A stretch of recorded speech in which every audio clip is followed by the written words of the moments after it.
दोस्तों, युद्ध 28वें दिन में पहुंच चुका है और समूची दुनिया परेशान है कि आखिर इसका अंत कब होगा। ना तो अमेरिका ही इस युद्ध विराम की कोई पूर्ण रूप से घोषणा करता है और न ही इजराइल ही इस युद्ध से पीछे हटना चाहता है। और ईरान ने तो साफ शब्दों में कह दिया है कि हम युद्ध जब तक नहीं से हटेंगे जब तक हमारी 5 शर्तें मान नहीं ली जाती हैं। तो पता चलता है कि युद्ध की अभी कोई समय सीमा नहीं है और समूची दुनिया बेइंतहा परेशान है।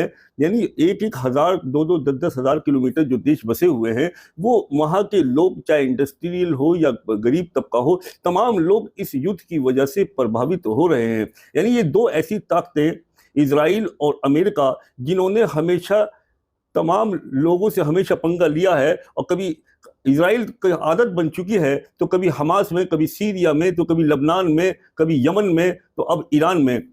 अब इस चूंकि डोनाल्ड ट्रंप को इनकी हिमायत हासिल है, इसलिए इजराइल जो है वो अपने अपने बलबूते पे न लड़के बल्कि डोनाल्ड ट्रंप के बलबूते पे इसी जंग को आगे बढ़ाना चाहता है। यानी इजराइल ने जो हमले किए ईरान के ऊपर, वो तमाम दुनिया ने ये माना कि ये हमले बेमतलब थे, इसका कोई मकसद ही नहीं था। जब टेबल पर बात हो रही है, 28 फरवरी की बात है कि जब टेबल पर बात हो रही है और उसी दौरान में जब ये तय हो रहा है कि 2 मार्च तक ये बात फाइनल हो जाएगी, उसी दौरान के अंदर सुप्रीम लीडर सैयद अली खामनाई को ये लोग शहीद कर देते हैं, मार देते हैं। तो दोस्तों, इस तरह की हरकतें बार बार करने से इस युद्ध ने ऐसा भयानक रूप ले लिया जिसकी वजह से दुनिया आज बेइंतहा परेशान है।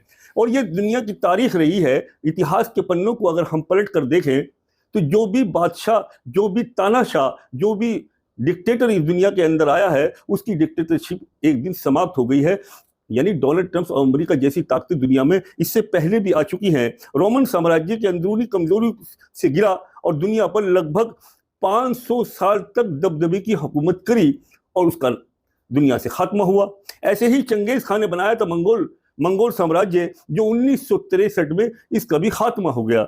इसी तरह से भारत के अंदर सदियों तक मुगल साम्राज्य रहा और बड़े दबदबे की इनकी हुकूमत रही, लेकिन उनको भी इस बात का अंदाजा नहीं था कि ऐसा भी समय आ जाएगा कि 1857 के अंदर मुगल साम्राज्य का भी सूरज डूब गया और वो भी हमेशा हमेशा के लिए खत्म हो गए।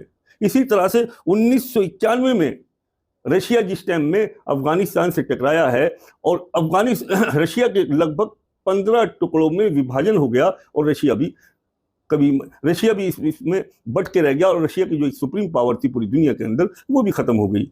इसी तरह से अगर आप देखें, ऑटोमन और ब्रिटिश एम्पायर की भी 600 साल तक दुनिया के अंदर हुकूमत रही और उसके बारे में बतलाया जाता है कि सूरज ब्रिटिश राज के अंदर डूबता नहीं था, लेकिन सेकंड वर्ल्ड वॉर के अंदर भी उनका भी खात्मा हुआ। तो ऐसा नहीं है कि जो सर चढ़ता है, जो लोगों को सताता है, भिड़ता है, जंगों पे आमादा रहता है, कि वो हमेशा ही करता रहेगा। ऐसा बिल्कुल नहीं है। लेकिन अब ऐसा महसूस होता है कि शायद अमेरिका और इजराइल का अंत आ चुका है। अब दुनिया का कोई दूसरा ही तानाशाह बनने जा रहा है। हो सकता है कि वो इजराइल ना हो, कि ईरान हो। अब चूंकि तमाम जितने भी गल्फ कंट्री हैं, गल्फ कंट्री अमेरिका के रहमो करम पर जीते हैं और अमेरिका उनकी सुरक्षा की गारंटी देता है। और ये 2 समुदाय हैं, एक जो इस इलाके में रहते हैं, यानी शिया और सुन्नी मुसलमान जो निर्भर हैं वो अमेरिका के ऊपर हैं और अमेरिका के अंदर उन्होंने अपना बहुत मोटा पैसा अमेरिका की में इन्वेस्ट किया हुआ है और अमेरिकी कंपनियों ने गल्फ कंट्री के अंदर इन्वेस्ट किया हुआ है और यहाँ उन्होंने अपने जो बेस बना रखे हैं उसके बलबूते पर वो गल्फ कंट्री के लोग बादशाहों से उनकी सुरक्षा के एतबार से टैक्स वसूल करते हैं, जिसको ईरान कहता है कि ये गलत है। आप अपनी सुरक्षा के इंतजामात अपने आप करिए, आप अमेरिका के ऊपर निर्भर नहीं होने चाहिए, आप आत्मनिर्भर हो। और ये बात जब ईरान कहता है तो ये बात अमेरिका को नागवार गुजरती है कि वो हमारे खिलाफ भड़का रहा है। तो ये एक ऐसी जंग है जिसका बैकग्राउंड देखो तो वो उसमें तेल आपको मिलेगा, उसमें मिलियन मिलेंगे, उसके अंदर गैस मिलेगी, यानी तमाम ये जो मामला है वो दौलत का मामला है।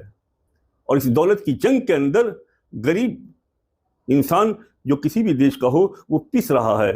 इसी वजह से दुनिया का हर इंसान इस जंग से मुतासिर हुआ है और इस जंग के ऊपर उसकी नजरें बनी हुई है। गल्फ कंट्री के अंदर यूएई के बादशाह ने कहा कि हम जंग के अंदर शरीक नहीं हैं, हमारा कोई लेना देना नहीं है। उसके बावजूद भी ईरान हम पर बराबर हमले कर रहा है और अब हम इस जंग में शामिल होने जा रहे हैं, यानी अपनी नेवी को हम अब अमेरिका के साथ में और इजराइल के साथ में मिलकर ईरान से लड़ेंगे। और यही अमेरिका का और इजराइल का यही मकसद था। जबकि जेडी वंश ने कहा था कि ये जो जंग है ये गैर कानूनी है और ये जंग गलत हो रही है, ईरान से हमें कोई नुकसान नहीं है। लेकिन बाद में जेडी वंश जो वहाँ के उपराष्ट्रपति हैं उन्होंने भी अपनी भाषा बदल दी और वो भी डोनाल्ड ट्रंप जैसी भाषा बोलनी शुरू कर दी। जबकि स्पेन की प्रधानमंत्री पेड्रो सांचेज ने भी कहा कि हम इस जंग की निंदा करते हैं और इसका विरोध करते हैं। और जब अमेरिका ने कहा कि आप हमारे अपने बेस दीजिए, से अपने बेस हमको दीजिए ताकि हम ईरान के ऊपर यहाँ से हमला कर सकें, तो स्पेन के प्रधानमंत्री ने साफ शब्दों में मना कर दिया कि ईरान के खिलाफ हम हरगिज़ भी अपने बेस नहीं देंगे।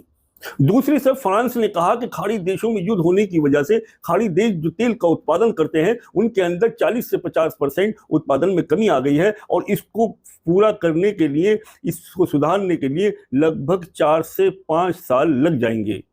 उधर ईरान ने इजराइल पर अपने हमले बेइंतहा तेज कर दिए और 84वीं खेप को उन्होंने भेजा है। इजराइल ने जो हमले किए हैं उससे इतनी तबाही हुई है इजराइल के अंदर, ईरान ने जिस कदर हमले किए हैं उससे इजराइल में इतनी ज़बरदस्त तबाही मची है कि उनके जो हजीफा, अराद और यरूशलेम और डिमोना जो शहर हैं, जो मशहूर शहर हैं, वो उनकी हालत बिल्कुल ऐसी महसूस होती है जैसे इजराइल ने गाजा की थी। और गाजा के अंदर जो आपको खंडर दिखाई देते थे, आज इन चारों शहरों के अंदर ऐसे ही खंडरात में पूरी बिल्डिंगें बदल गई हैं।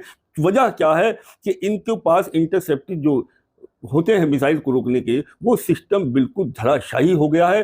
अब ईरान का कहना यह है कि इजराइल के आसमान पर ईरान का कब्जा है और ईरान जहां चाहे इजराइल के शहर के अंदर अपनी मिसाइलों को दुश्मन के हर ठिकाने पर गिरा सकता है। ये भी पता चला है कि इजराइल के पास में मिसाइलों की बेपनाह कमी आ गई है और उनके पास में फौज की भी कमी है। वो 1964 और 70 के दशक के जो मसाला है, यानी सामग्री है, उसको ही तैयार करके वो जंग में इस्तेमाल किया जा रहा है। अमेरिका से मदद में मांगी जा रही है, लेकिन अमेरिका तो अपने मामलों में पहले ही उलझा हुआ है और अमेरिका इस जंग से किसी दर्जे एक्साइट चाहता है, बाहर निकलने का रास्ता तलाश कर रहा है। इजराइल को 2 लाख फौजियों की सख्त इमरजेंसी आवश्यकता है और वो 2 लाख नौजवान इजराइल को इकट्ठा करना बहुत मुश्किल हो गया है, क्योंकि इजराइल के अंदर 2 गुट हैं। इजराइल के अंदर 2 गुट हैं, एक हरीबी गुट है और एक नॉन हरीबी गुट है। यानी एक हरीबी गुट वो है जो धार्मिक को मानता है और वो उसका कहना यह है कि हम आर्मी के अंदर धर्म के अकॉर्डिंग भर्ती हो ही नहीं सकते। और जो नॉन हरीबी गुट है वो कहता है कि जब ये लोग लड़ने के लिए तैयार नहीं है, जंग में जाने के लिए तैयार नहीं है, तो हम मरने और लड़ने के लिए क्यों जाएं। ये भी एक अंदरूनी वहां पर गुटबाजी चल रही है और जो विपक्ष है वो बेंजामिन नेतन्याहू के ऊपर हावी हो रहा है और आने वाले इलेक्शन के अंदर वो नेतन्याहू की सरकार को गिरा देना चाहता है।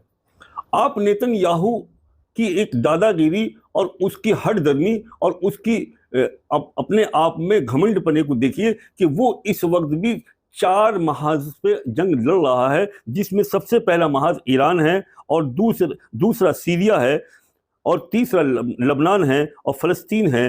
ये इन 4 देशों से आज भी वो जंग लड़ रहा है। यानी ईरान से जंग तो हो रही है, तो दुनिया देख रही है, लेकिन उसके अलावा वो सीरिया से, लबनान से, फ़लस्तीन से और हिजबुल्लाह से बराबर उसकी झड़पें हो रही हैं। और हिजबुल्लाह ने 12 दिनों में इतनी बमबारी, इतने मिसाइल छोड़े हैं तेल अबीब पर और दूसरे शहरों पर कि तबाही आप इंतहा इतनी है कि तबाही को आप देख ही नहीं सकते। अब चूंकि इजराइल के अंदर से रिपोर्टों पर पाबंदी है कोई खुफिया तरीके से कोई रिपोर्ट मिल जाती है, तस्वीरें मिल जाती हैं, तो उसको आप उससे तसल्ली कर लो, लेकिन अंदर की कोई रिपोर्ट इजराइल से आ नहीं सकती। कानूनी एतबार से किसी भी रील बनाने पर, कोई भी वीडियो बनाने पर सख्त पाबंदी है, सख्त सज़ा है, और कोई वहाँ पर ऐसी हरकत कर ही नहीं सकता।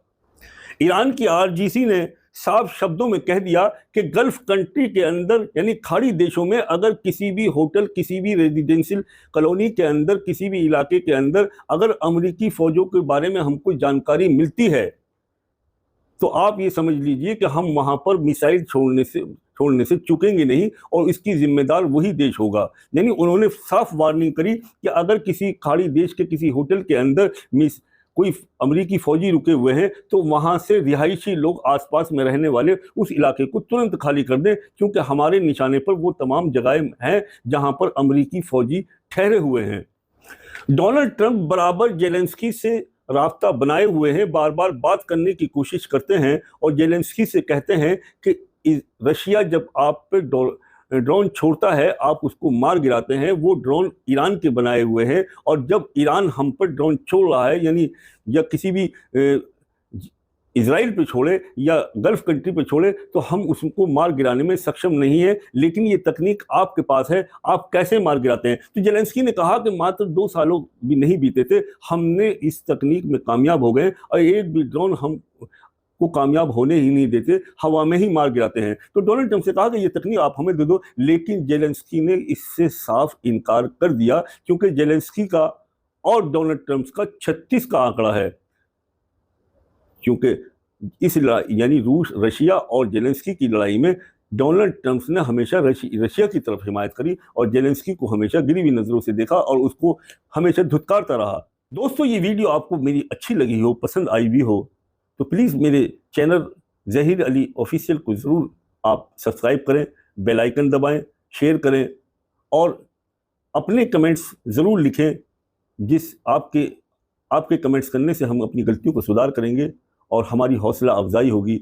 दोस्तों से भी कहें, शेयर करें, और हमेशा राष्ट्र और देश के हित में रहें। जय हिंद।